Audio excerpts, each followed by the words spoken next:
رسول اللہ صلی اللہ علیہ وآلہ وسلم نے نجاشی کی وفات کی خبر اسی دن دی جس دن اس کی وفات ہوئی تھی۔ پھر آپ صلی اللہ علیہ وآلہ وسلم نماز پڑھنے کی جگہ گئے اور لوگوں کے ساتھ سب باندھ کر جنازہ کی نماز میں 4 تکبیریں کہی۔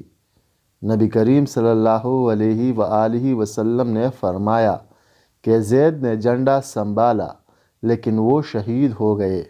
پھر جعفر نے سنبھالا اور وہ بھی شہید ہو گئے۔ پھر عبداللہ بن رواحہ نے سنبھالا، وہ بھی شہید ہو گئے۔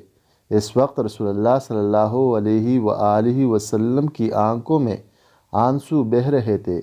آپ صلی اللہ علیہ وآلہ وسلم نے فرمایا، اور پھر خالد بن ولید نے خود اپنے طور پر جھنڈا اٹھا لیا اور ان کو پتہ حاصل ہوئی۔ ایک شخص کی وفات ہو گئی۔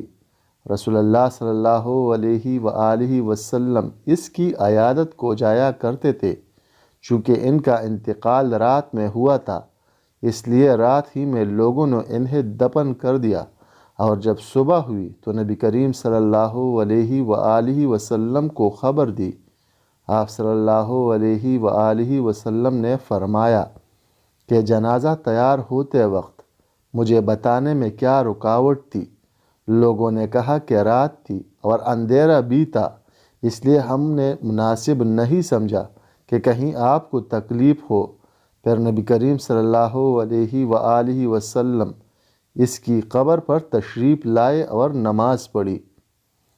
نبی کریم صلی اللہ علیہ وآلہ وسلم نے فرمایا کہ کسی مسلمان کے اگر 3 بچے مر جائے جو بلوغت کو نہ پہنچے ہوں تو اللہ تعالیٰ اس رحمت کے نتیجے میں جو ان بچوں سے وہ رکھتا ہے، مسلمان بچے کے ماں اور باپ کو بھی جنت میں داخل کرے گا۔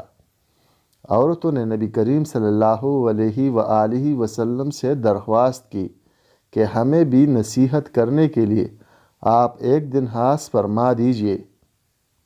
نبی کریم صلی اللہ علیہ وآلہ وسلم نے ان کی درخواست منظور فرماتے ہوئے ایک خاص دن میں ان کو واعظ فرمایا اور بتلایا کہ جس عورت کے 3 بچے مر جائے تو وہ اس کے لیے جہنم سے پناہ بن جاتے ہیں۔